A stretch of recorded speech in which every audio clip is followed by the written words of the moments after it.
Hi guys, and welcome back to Remote Learning with your teacher, Mrs. Camacho. So in today's lesson, we're going to listen to a story. It's a fable. And a fable is a type of story that typically uses animals as the characters that are trying to tell a moral, or trying to convey a moral. Okay, so in today's lesson, the students will be able to recall facts and explain using details from the story about what the moral of the story was and how did it play out. Okay, so we're gonna get into it, and as I always do, we're gonna start with the vocabulary words that's gonna help you to better understand the story. So the first word that we're gonna go over is the word bare. So bare meaning that it's not covered. So for example, the trees are bare because they have lost all their leaves. The next word is the word future. Can you say future? Okay, and that is a time that will happen later. So for example, I have never visited Disney World, but I hope to go there in the future. The next word is last, or like the last online, but last meaning to have enough of something for a certain period of time.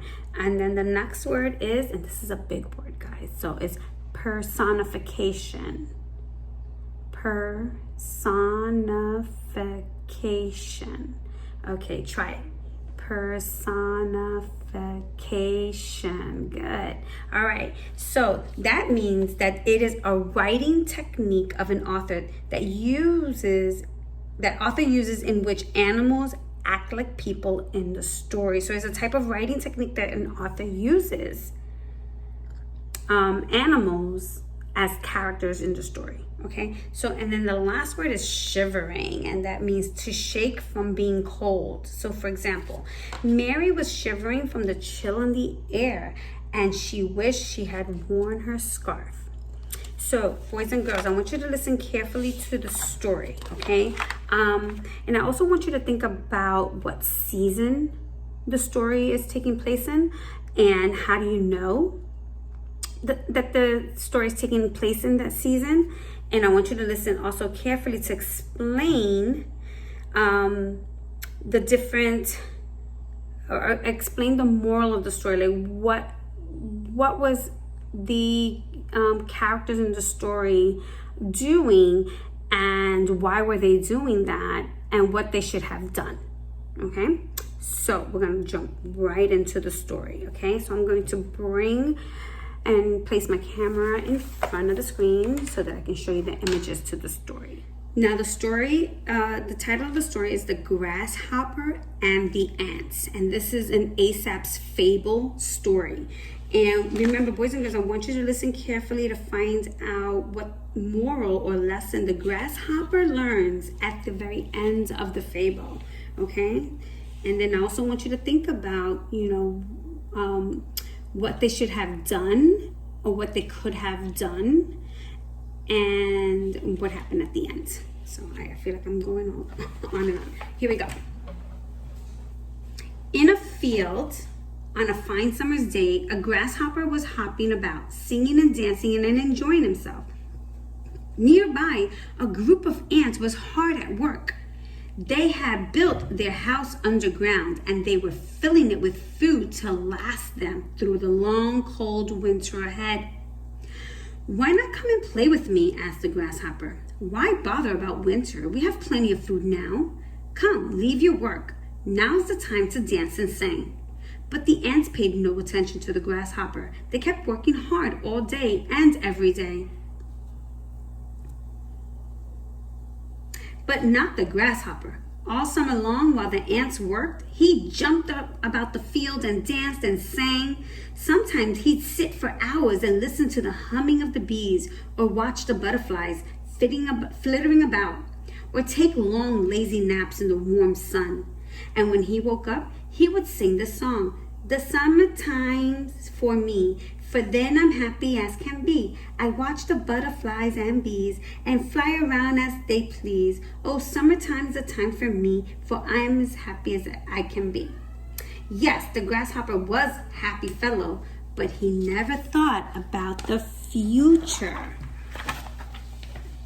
One day, One day the grasshopper woke up and felt a chill in the air.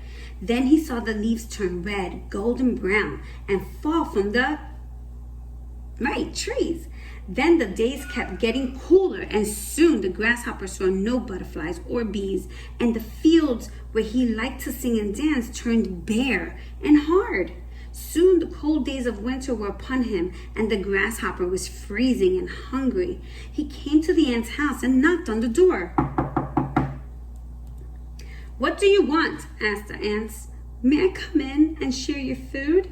asked the grasshopper. "What did you do all summer?" asked the ants. "Didn't you put any food away to eat for the winter?" "No," said the shivering grasshopper. "I didn't think of that while I was singing and dancing in the sun." "So," said the ants meanly, "you sang and danced all summer while we worked. Well, now you can sing and dance while we eat." And as the hungry grasshopper walked away, he sang the song, "Next time I will work as well as dance. Then I'll be ready like the ants." So,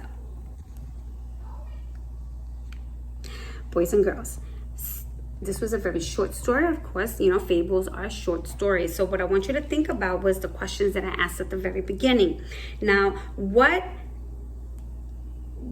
season do you think it was during the story?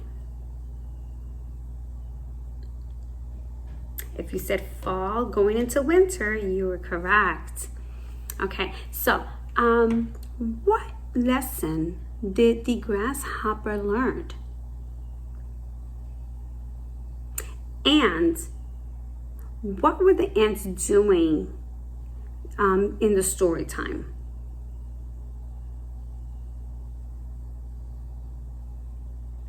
Or during the story. And then what were they preparing for?